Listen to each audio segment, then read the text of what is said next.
Hi guys, Anastasia here from Anastasia Does Astrology. Thank you for checking out my channel. Today I'm going to talk to you about astrology and relationships.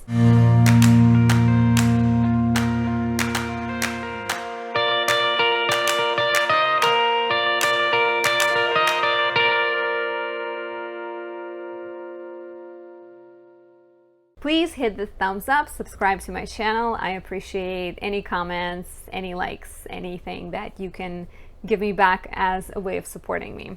Before I dive in, wanted to let you know that I am currently doing a Valentine's Day sale on my live relationship readings. From February 7th until February 20th, they're 30% off. Check out the link down below to book and find out how compatible you truly are with your partner and how you can make your relationship better. There's also a recorded reading option, both for single people, it's more predictive, and for those in a relationship. DM me on Instagram to find out more. So I am a Libra rising. I'm all about relationships. Even when I'm not in one, I'm thinking of one. I'm talking about relationships. This is one of my favorite parts of astrology and probably something I was into even before I started learning astrology. You know, when the only thing I knew was the sun signs. I was always like, what's your sign? Tell me. One of the first questions out there. And I'm still really bad at it. I'm trying to keep it together, but it's hard. Like when you have magical powers, why not use them? So I get a lot of questions. Like people reach out oftentimes and ask me about relationships and compatibility, and sometimes there's really kind of silly questions. One time someone asked me, if I am an Aries and my partner is a Libra, should we break up? And that's like classically a pretty good placement, good compatibility, which makes me wonder, if you're asking this question, maybe you already know that you should break up and you're just waiting for someone to give you a go-ahead. So first thing I want to say, it's people that make relationships. It's not astrology. As much as we'd like there to be one pill, you know, kind of like an answer to everything, it's not that simple. Two people can be 40% compatible, but they really love each other. They want to make things work and they grow and they improve together. While on the other hand, you can be super compatible with someone, but they're not in the right place. You know, you're ready for marriage, you want children tomorrow, and they just got out of a relationship and they're hurting and they need to go and travel the world and explore and see what's out there. So it's definitely two people and their desire and their ability to work and compromise. So astrology is there for you. It's helpful. It's amazing, but it is up to people. Same as astrology doesn't make you do things. You have the free will, right? Like there might be an opportunity and it's up to you whether to act on it or not act on it. Second thing, it's more than just sun signs. If you are a Gemini, your partner is Aquarius, great. You're both air signs. It's a good compatibility. But maybe their Saturn is on your moon and you always feel like this person is so cold and they're so restricted and they're so rational and conservative, and you have that youthful energy and it gets blocked all the time. So there's so much more to it. Like you are not just a Virgo, you know. I'm a Virgo, but I'm a Libra rising. My moon is in Gemini, so that changes things significantly. And you can be a water sign, but like fire dominant, and that's gonna make you connect with fire signs so much more. And then on the other hand, sometimes you lack an element in your chart, and then you meet someone who has a lot of that element, and you want to be with them because they represent something you lack. It's definitely very, you know, interesting and very complicated. And finally, you know, of course, astrology really helps navigate a relationship and it helps answer some questions. And it's awesome when you're trying to understand your partner, when you're trying to learn what makes them tick, and when you're trying to learn how to love them properly. You know, I'm a Virgo, triple Virgo, so I'm always interested in understanding others and kind of like getting inside. It's more Scorpio, but I have some progress Scorpio placements too, but kind of like understanding and bettering the world, bettering my relationships with people, perfecting things, right? So there are three main ways that I use, and in general, there's kind of three main ways of judging compatibility. First one is synastry, and synastry tells us how you affect the other person, how your chart interacts with their chart, and oftentimes you would have one natal chart and then another person's planets on top of it. And you can flip-flop them based on who you're talking to. But it kind of tells you, like, you know, if their moon falls in your 9th house, they will expand your world. They will make you feel comfortable going out there, learning and traveling. They might instigate travel in your life. If their Venus conjoins your moon, you feel happy expressing affection. Your emotions are supported. All of those kind of things. Second is a composite chart. Composite chart is the energy of a relationship. It's less fluid. You know, if you have Venus conjunct Saturn in there, chances are there is something that is blocking your union. And it might be something that is not in your control. Like, it might be the fact that this person has an elderly parent that they're taking care of, or they have children that they're taking care of.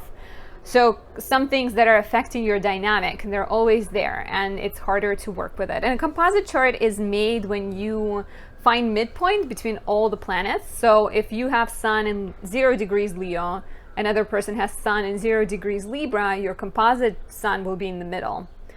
So 0 Virgo. And it's kind of like a made-up chart, right? It's not a real chart. So in a real chart, you will never have like Sun-Mercury opposition or Sun-Venus opposition, because that just never happens. But in a composite chart, once in a while you will have that. And there's also a Davison chart. That chart is actually a real chart. So it's a chart that you get in the middle of the 2 dates of birth. So, you know, if someone's born in 84, someone's born in 86, that chart will be in 85, and whatever is the midpoint between their dates of birth. And the location that's also right in between the 2 places of birth for those people.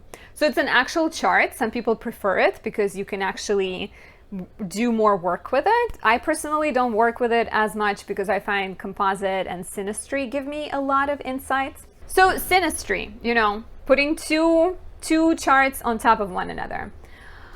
For ideal case scenario, you'll never have an ideal case scenario, but one can aspire. We really like when their planets affect your 1st, your 4th, and your 7th house. 10th house could be good for a business relationship or someone who inspires you to achieve a lot of things. So if you're someone who is very ambitious and values achievement in life, you will totally appreciate, I think, someone's planets falling in your 10th. 1st house is you. So if their planets fall in your 1st house, there is a sense of recognition. So if your ascendant is Libra and their moon is Libra, the way they desire to be nurtured and taken care of is your ascendant. And ascendant is like the tool set, that unconscious energy that you embody. So it's a comfortable fit. If their planets fall in your 4th house, they feel like family. There's an ease. You know, when the sun or the moon fall in the other person's 4th house, you feel like they are so supportive of you. And the same goes for Jupiter. Like if your Jupiter is in their 4th house and vice versa, you feel like this person makes you want to start a family. You feel like their family supports you. You may feel like their family provides that extended family that you've always dreamed of or desired but maybe didn't have. 5th house and 8th house are important too. So if there is any activations of the 5th or the 8th, 5th is the house of fun, sex that's not always this like deep, intimate experience, which is 8th house represents. And 8th house is also shared finances, shared resources. So if their Venus falls in your 8th house, they might really shower you with presents, or your finances get a boost when they are in your, like when you're married, when you get married. But you know, of course, like other placements are important too, but those houses aren't as significant. Like if their planets fall in your 3rd house, this will be very good for communication between the 2 of you. And it might kind of create a sibling-like relationship. There will be an ease and understanding between the 2 of you. And then, of course, in synastry, we also look at aspects. Like aspects are important. There's 5 traditional aspects that I work with. Conjunction, meaning 2 planets blend together. Their meaning becomes a 3rd entity. We have an opposition, 2 planets at odds with one another. trying to, like, decide who matters more, kind of pulling, trying to win. Trine is harmony, meaning they work together, and the same as sextile. And square is another tense aspect, meaning like they are at odds with one another and kind of contradicting each other. So I'll give you some of the main things to look for, and I think it's kind of fun to see if you have any of those. So any aspects between your sun, moon, and rising, and their sun, moon, and rising are lovely. If their moon is your rising sign, if their sun is your moon sign, if their moon sign is your sun sign, like all of these mixed together, obviously when they are more harmonious, like conjunction, and conjunction is, flip-flops based on the planets involved. If the planet involved is Saturn, we don't really like conjunction as much, but if the planet involved is Venus and the moon, then we like the conjunction. So it really varies. I apologize for the New York sounds. Cannot control it, sadly. They don't listen to me when I tell them I'm going to record a video. So any aspects between those, especially harmonious, conjunction, sextile, and trine, are good. Like if you meet people who have your, if your sun is their moon and your moon is their sun, this is like so lovely. Or if they have kind of significant planet in the sign of your ascendant, like if they have Venus that's the same as your ascendant, or Venus opposite your ascendant, meaning conjoining your descendant, that's always good as well. I think moon to moon oftentimes matters more than sun to sun, because moon is your emotions. Moon is what makes you feel nurtured and protected. So when your moon signs are compatible, that is very important, because in the long run, that is something that's going to prevail and it's going to dominate your interactions. For example, if your suns are aligned, like you are an Aries and they're a Sagittarius, but then moon signs, one person has a Cancer moon and another person has an Aries moon, for example. And like Cancer and Aries are very different energies. Cancer is so self-protective and so kind of like comfort driven and all about that nuclear relationship and moving from a point of view of like, how do I feel today? And Aries is all about action and initiative and just going at it and quickly and impulsively. So, and the way they like to be nurtured are so different too. Like Aries needs to be hyped up and supported and be like, you're the best. And kind of like Aries likes someone to go on these adventures with them, while Cancer might be more of a homebody. So you see what I'm talking about. There's a definite conflict presenting itself already. Aspects between Mars and Venus are responsible for making sparks. So it's really, relationship will likely not start if your Mars and Venus make zero aspects to one another. And when I talk about aspects, classically we want there to be like a 10-degree orb, meaning that they are within 10 degrees on each side of that perfect aspect, which conjunction is like 0 degree. If, when they're 0 degree conjunct right next to one another, if they are within 10 degrees, it's still considered a conjunction, even if they're not like right next to one another. And the same for all of them. So Mars and Venus. Venus is affection, desire, love, harmony, desire for peace, desire for things and people. And Mars is the action, how we go after that desire, how we express our sexual energy. And one of my teachers, Sam Reynolds, actually calls the aspects between Mars and Venus the golden square, because there's 4 possible aspects. Venus, your Venus to their Venus, your Venus to their Mars to your Venus, and their Mars to your Mars. Even if the aspects are challenging, even if there are some oppositions and squares, it will still be better than no aspects, I would say. But I wouldn't want there to be all challenging aspects, because if it's all challenging, yes, it will be passionate, but it will likely also be explosive, and you don't want that. Mercury's aligning is also quite important, I would say, because it tells you how you communicate. Are you someone who communicates emotionally, or are you someone who communicates super rationally? Mercury in Aquarius might not get along with Mercury in Taurus, because Aquarius is very kind of like cold and factual and Taurus is a lot more earthy and practical and grounded, and kind of like communicates from a point of view of like what makes sense right now, what makes sense for their family. And Aquarius is like what makes sense for the rest of the world, what makes sense for humanity. Moon conjunct or trine or sextile to Venus is one of my all-time favorites. I have this aspect with my best friend, and we get along so easily. Like the way I express myself is naturally supported by the way she nurtures, and vice versa. Like her emotions are supported by my affectionate, kind of like, loving side. Really great. Moon Mars could be tough.